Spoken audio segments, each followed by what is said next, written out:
Kendrick. You know what? Chose, grab me a shot. I'll drink to that. Grab me a shot. The decade-long rap beef between Drake and Kendrick Lamar just exploded, and a new footage of Drake outside Kendrick's house has the internet absolutely losing its mind. Welcome to the Fame Game, your go-to channel for the deepest dives and wildest twists shaking up the news world. This feud has been one of the craziest sagas in rap history, stretching out over a decade. And somehow, it just got even more explosive. People online are spinning with theories. Is this the start of a peace talk, or are we witnessing the biggest plot twist in beef history? This rivalry has gone way beyond simple diss tracks.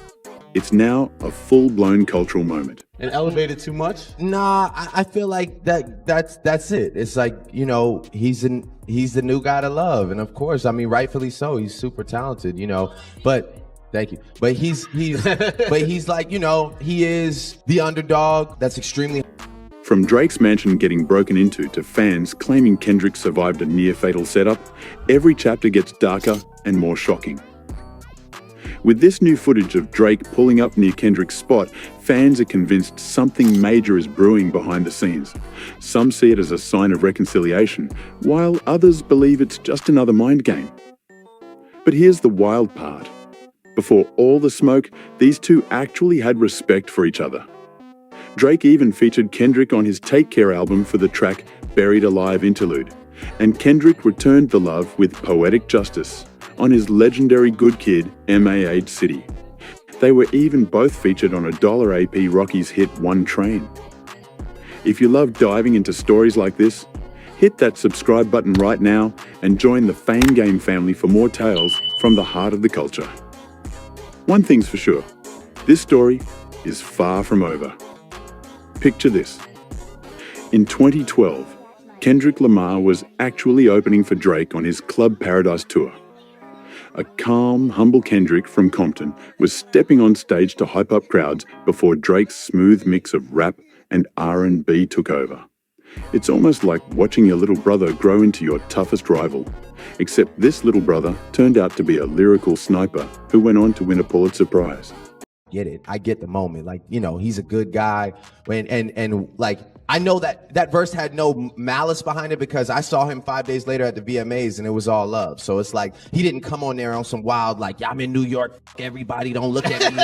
Like, I'm the king. So it was one of those things. It's like, I almost wish he had come in there on that because I kind of lost like a little respect for the sentiment of the verse. If it's really everybody, then it needs to be everybody. It just can't be halfway for this.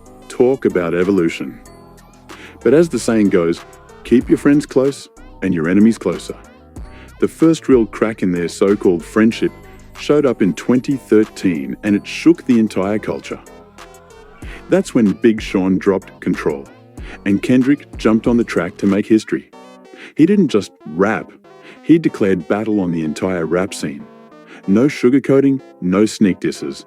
This was a full-on lyrical explosion that is still echoing through the industry today. Kendrick's verse was pure audacity. He didn't just come for the legends, he came for his own generation, calling out his peers, including Drake.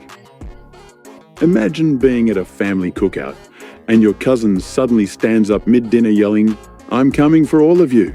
This up and elevated too much? Nah, I feel like that's it. It's like, you know, he's the new guy to love, and of course, I mean, rightfully so. He's super talented, you know.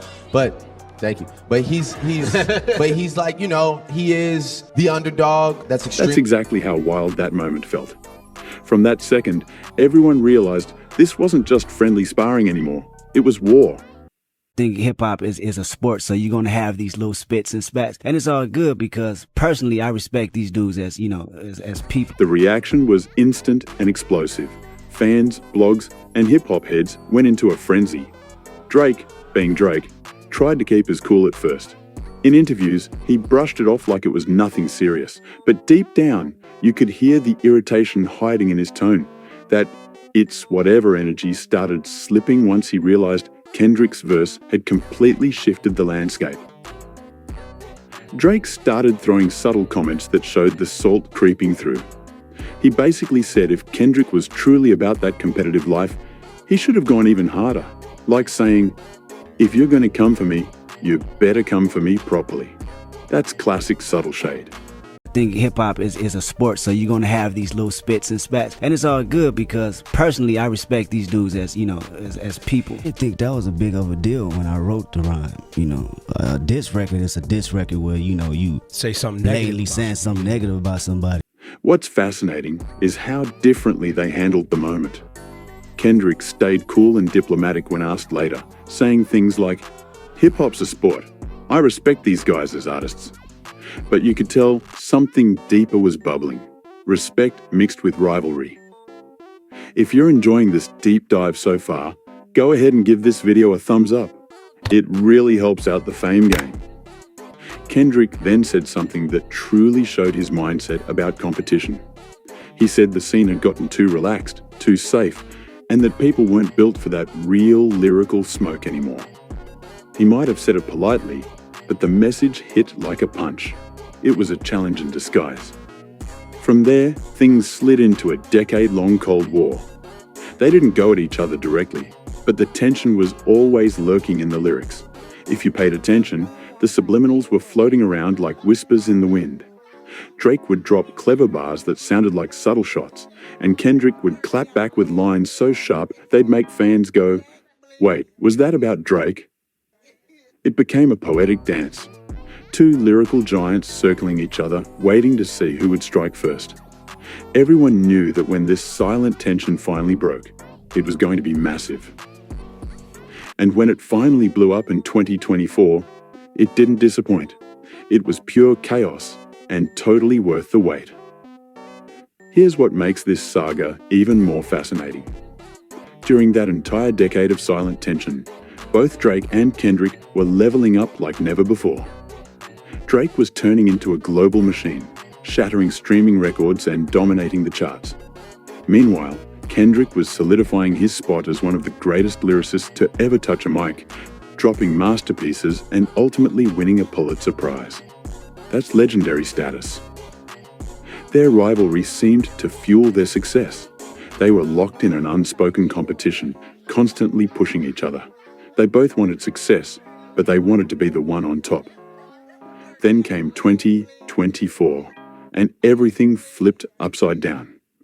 Future and Metro Boomin dropped "We Don't Trust You," and Kendrick's verse on "Like That" threw gasoline on the fire. No more hidden messages. Kendrick came swinging with full force. He tore apart the idea of a big three in rap, and made it clear he wasn't here to share the crown anymore. When Kendrick dropped the line, "The big three is just Big Me," the entire rap world stopped.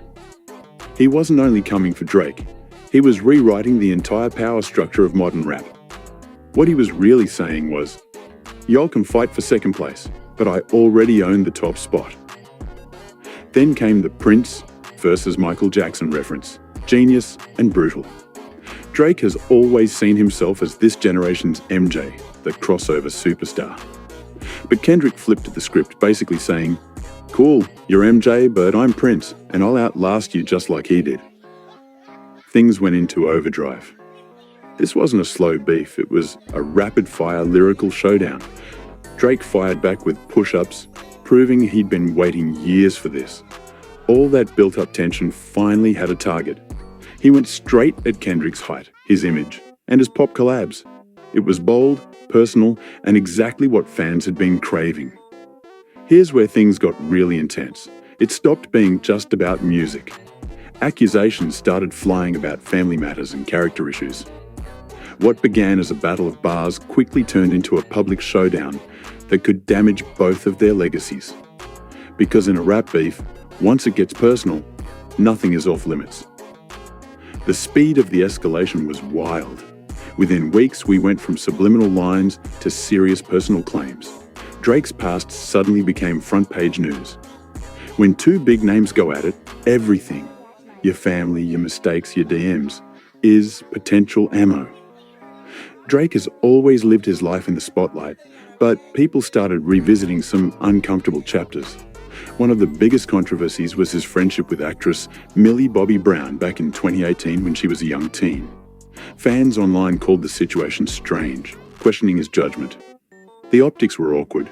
A grown man texting a teenage girl about relationships just didn't look good to the public eye, even if the intentions were innocent. Then, old concert footage from 2010 resurfaced. It showed Drake performing in Denver and bringing a fan on stage. When he asked her age and she said she was 17, the vibe shifted. Instead of stepping back, Drake made playful remarks about her looks that didn't age well at all. Fans replayed the clip again and again, saying, "Did he really just say that on stage?" Then more footage surfaced, showing Drake getting a little too comfortable with the young fan. Legally, the age of consent in Colorado is 17, so nothing illegal happened. But from a public perspective, people weren't feeling it. And the internet detectives didn't stop there. They pulled up a Valentine's Day moment where Drake joked about not having a Valentine except for two little girls, instantly connecting it to Millie Bobby Brown and Billie Eilish, both of whom were much younger when he publicly supported their music careers. Then Kendrick came swinging with his track Euphoria. He called out Drake's behavior directly with wordplay that hit like a punch, flipping certified lover boy into certified P***dophile. It was sharp, bold, and impossible to ignore. Kendrick didn't make legal accusations, but his message was loud and clear. He was uncomfortable with what he saw, and he knew the world was watching. The drama didn't end there. Remember Sophie Brousseau and his son Adonis? That story broke wide open during Drake's 2018 feud with Pusha T. Fans were stunned, finding out their favorite rapper secretly had a child. The way that information came out didn't exactly help his public image. Then came a wave of legal troubles, including a woman named Layla Lace, who claimed Drake got her pregnant. Drake fired back immediately, suing her for extortion. His polished good guy image started cracking, and people began to see a man constantly surrounded by drama.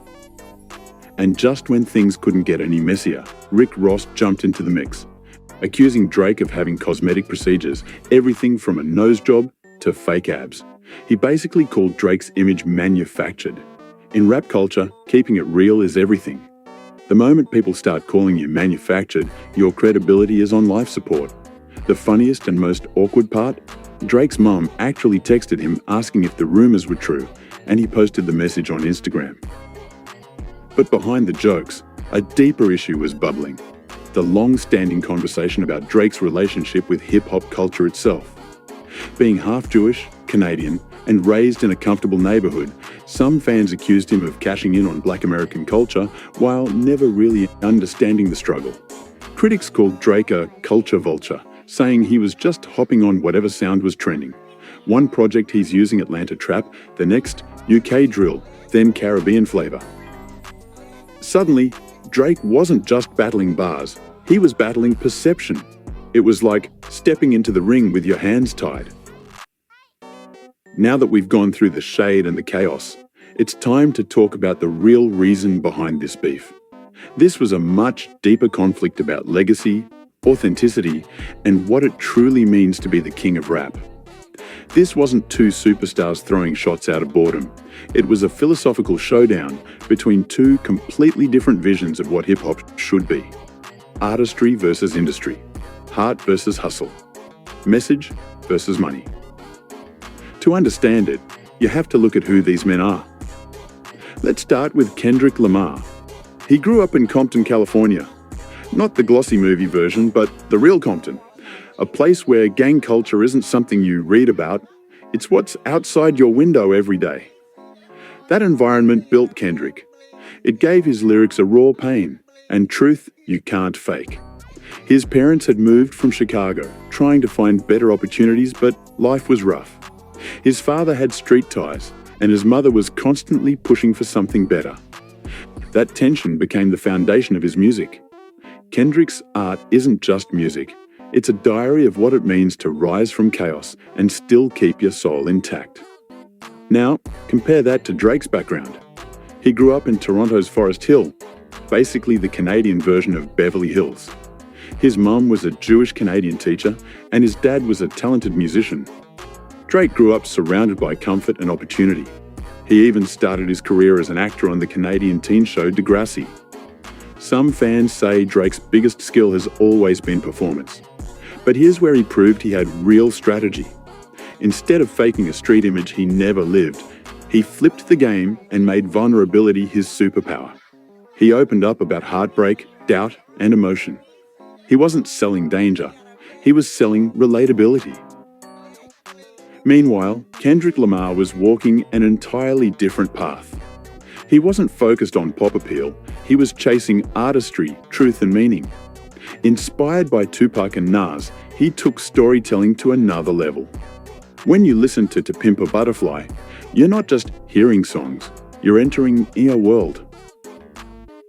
The difference became clear real fast. Drake was laser-focused on making hits, songs that crushed the charts and took over playlists worldwide. He had an insane talent for mastering whatever sound the culture wanted next. He became a musical shapeshifter, and that adaptability made him unstoppable commercially. But while Drake was chasing global domination, Kendrick was chasing evolution. His albums were crafted like complex, layered essays.